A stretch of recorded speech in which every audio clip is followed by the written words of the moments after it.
Hi everyone, this is chengcheng. This is the operator Hindsight for Lemuen.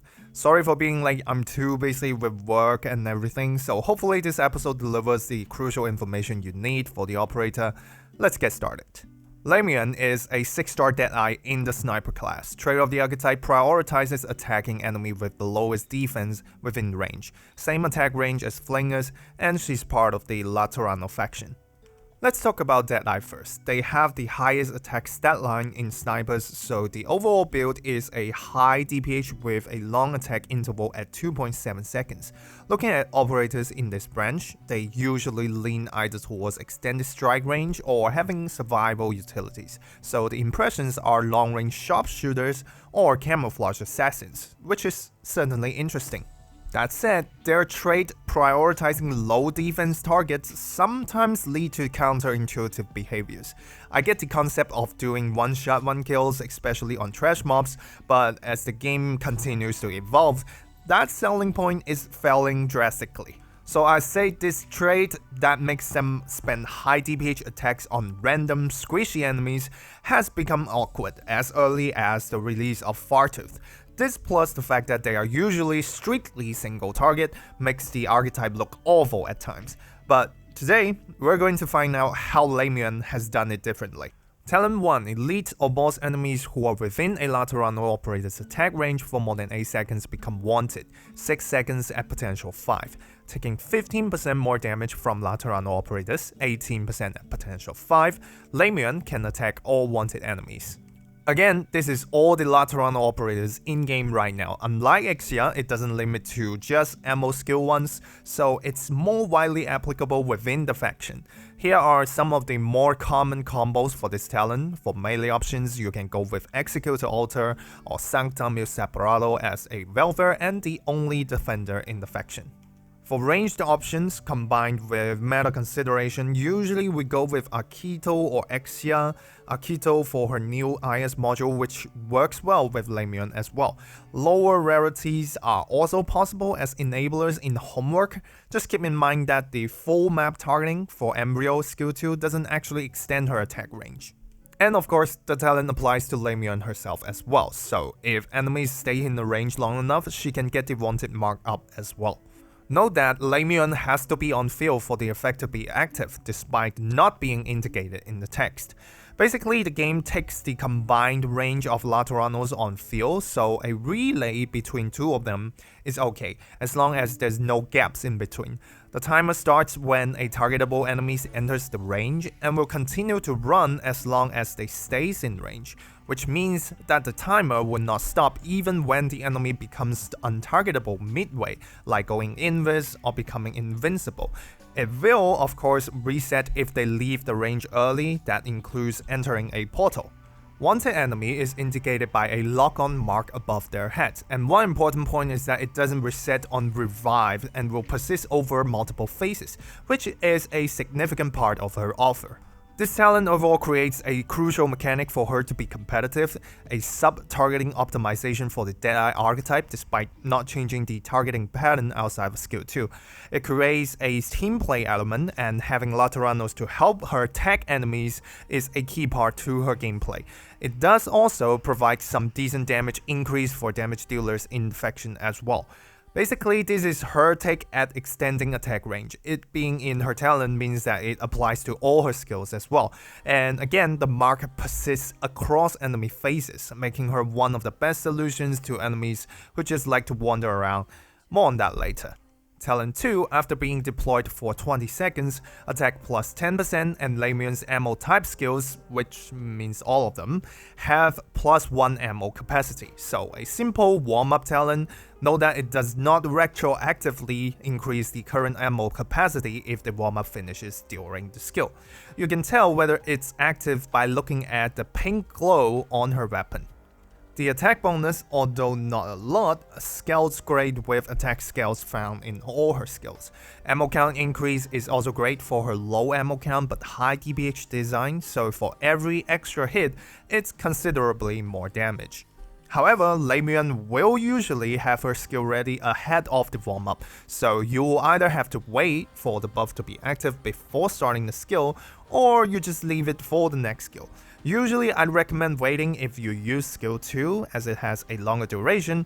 For other skills, just adjust depending on the situation. Lemuen comes with the Deadeye Y module. Trade update: if the attacked enemy remains alive, gain 1 additional SP.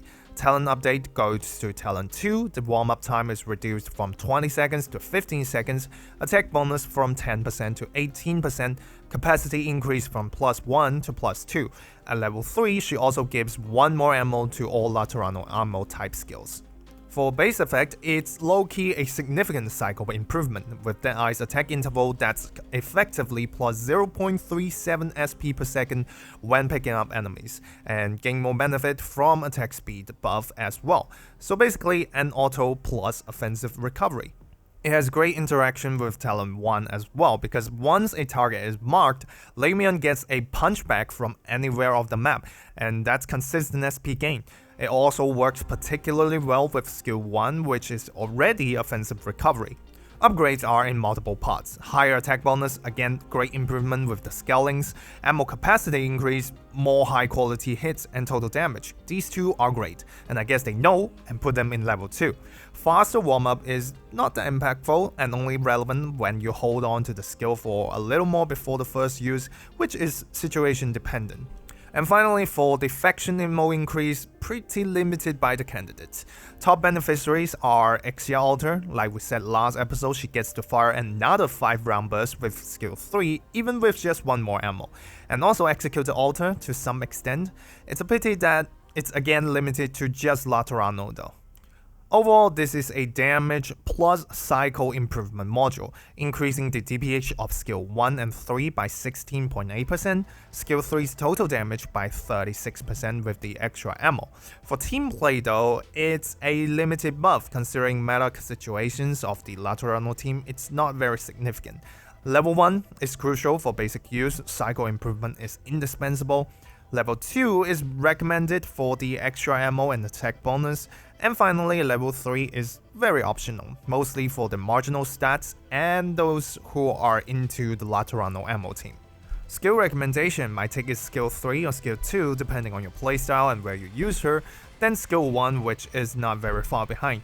I personally have M9 this operator and honestly think her all 3 skills bring different offer to the table. Skill 3 deals high DPH AoE splash attacks with devastating burst damage, and like most nuker skills have great buff potential, comes with decent fast cycles as well. Skill 2 has inherent attack and attack bonus combined, with a special ammo mechanic to dispose mobs more efficiently. At the same time, it can prioritize wanted enemies with an optimized targeting, thus reserving the high DPH and dodge ignoring hits for key enemies. Skill 1 is an AFK skill with great cycling and extra target. Notably, out of all skills, this one benefits from attack speed the most. So now let's dive into each of them. Skill 1 increases attack to 210% when attacking and attacks 1 additional target. The skill has 6 ammo and can be manually deactivated. This is a 0/8 offensive recovery skill. Stats are as followed. Note that all stats are post warm-up numbers, but I did not include the damage scale from Talent 1 in skill DPH, so that it better reflects the defense breakpoint. Said damage scale is included in the final total damage to reflect her damage potential though, so keep that in mind. Again, 8 attacks seem a little bit too much for the 2.7 attack interval, and believe me, it is. Thankfully, we have Module Y, which cuts the cycle down to half at most, and that's shown in the stark difference between cycle DPS numbers in the table. This skill is one of those classic stat change type of skill, which is found in offensive recovery, auto trigger skills that changes attack pattern. The typical behavior is performing a quick skill attack right after the auto attack that charges up the skill. Also, a quick auto attack after the last skill attack. This is advantageous because it eliminates some attack downtime for higher DPS. It's really cool and typically known as the AQA pattern. There are mainly 2 applications for this skill. The skill itself has a pretty fast cycle with Module Y, and the cycle DPS number is at a decent level among similar skills. And number 2, the skill benefits relatively more from attack speed buff, which improves both DPS and cycle. So pick this skill in attack speed rich environment. It is her main skill to use in IS-5, especially when you play her with the latest Arknights IS module. Skill 2, attack speed plus 80, attack plus 70%. When there are wanted enemies on the field, consumes a bullet to take aim for up to 3.5 seconds before firing a shot that ignores dodge. While aiming, attack gradually increases from 180% to 425%. If Lemuen's attack is higher than the sum of the target's remaining HP and defense, stops aiming and immediately fires. The skill has 7 ammo and can be manually deactivated. This is a 15/30 auto skill. Judging from table, you can see that the skill does absurd DPH when aiming. Of course, it also takes quite some time to dispense all the ammo, so the DPS is just fine. But at the same time, the DPS without taking aim is serviceable at 2169. Not too bad, honestly. During this skill, the targeting priority for Lemuen changes, so that she'll prioritize wanted enemies before low defense ones. Of course, when multiple wanted enemies are available, it's still ranked by defense. On the other hand, attacking non-wanted targets do not consume ammo, so it eliminates our concern of spending high DPH hits on trash mobs, which is great news. Take aim is a fixed attack pattern unaffected by attack speed or attack interval changes. After aiming for up to 3.5 seconds, immediately fires and enters a 1.2 second forced recovery sequence. So in that sense, the actual attack interval when taking aim is 1.2 seconds to 4.7 seconds, depending on the remaining health of her target, but most of the time it's 4.7 seconds with the full take aim duration. The attack scale goes up linearly by 17.5 seconds every 0.25 seconds. The skill also has a killing blow mechanic that supposedly saves some time from a full skill cycle if the target is low HP enough. However, the determination only uses Lemuen's attack number times her own attack scale for the attacking end and compares it with the target's HP plus defense for the receiving end. If you know the math of this game to a certain degree, you'll realize that it doesn't consider any post-defense modifiers, including her own damage increase to wanted enemies. So, with fragile and all sorts of damage skill relics that you can find in IS, she'll overkill enemies by aiming for longer than she needs to. At the same time, she can fail to deal an actual killing blow against damage reduction, barrier or shields from enemies, and she'll keep quick scoping in those situations. So this design doesn't save you a lot of time, but when she messes up the calculation, it's gonna cost you more.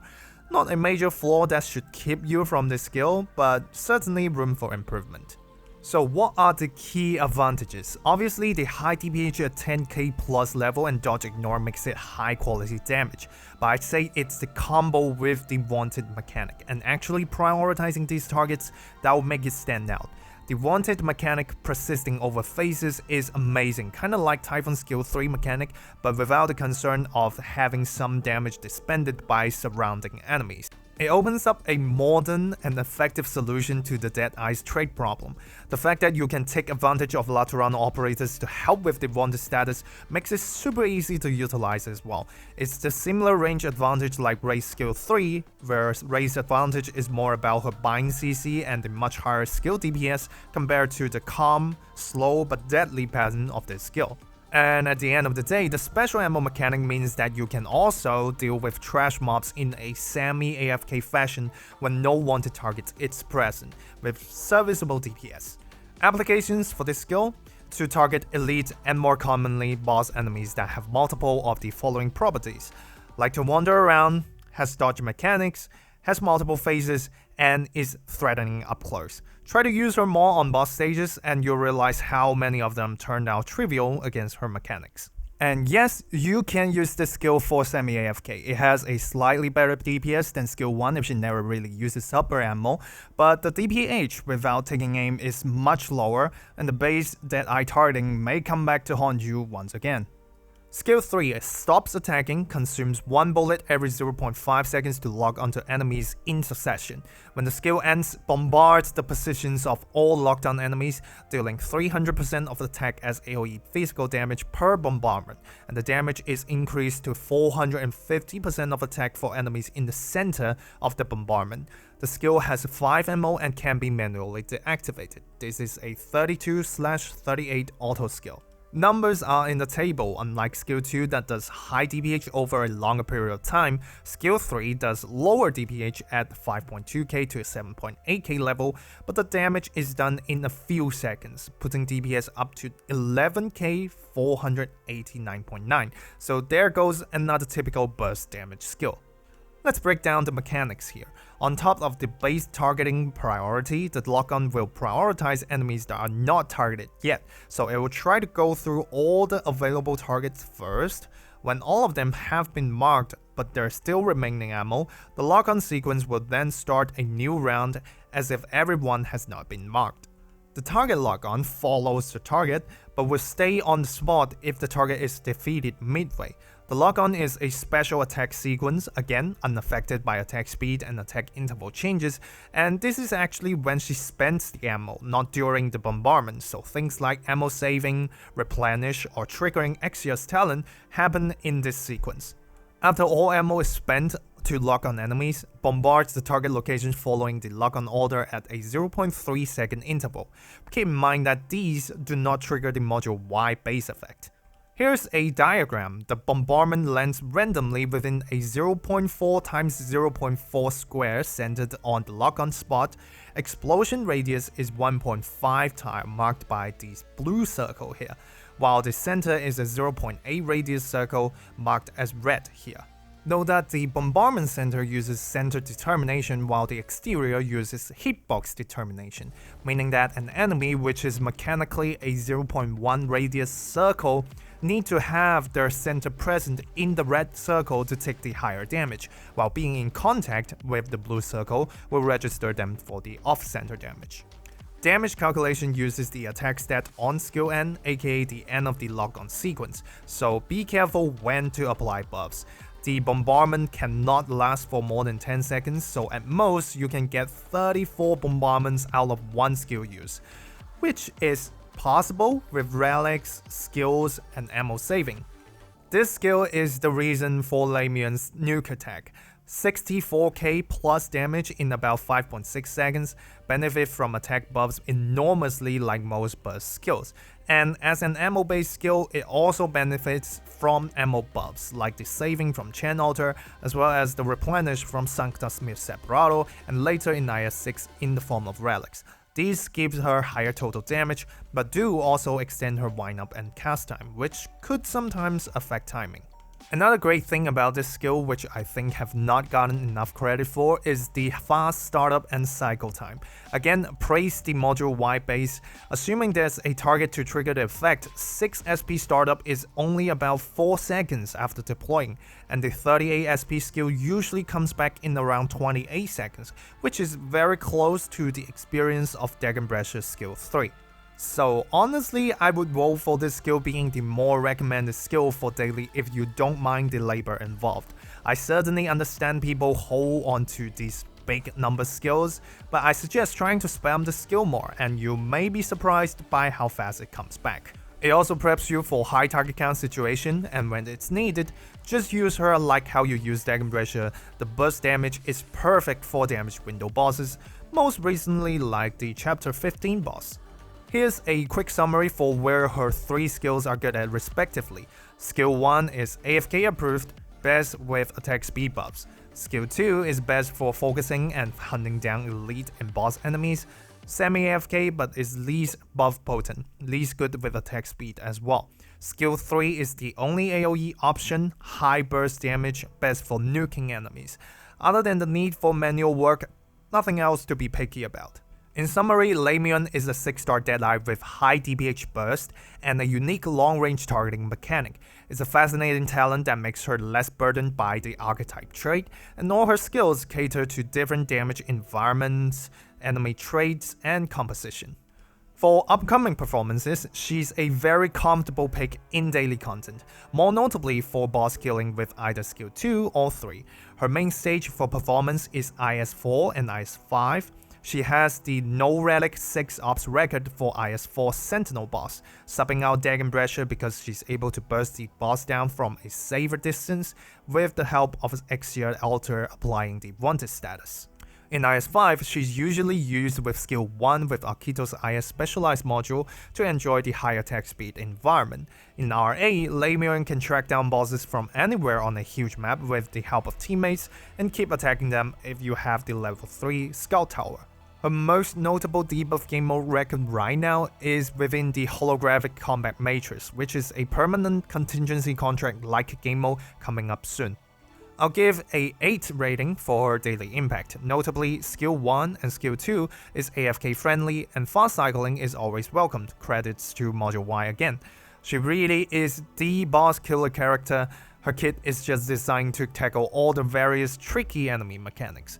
Again, I want to give more credits to skill 3 for the ability to do multi-target, burst down enemies with a relatively short cycle.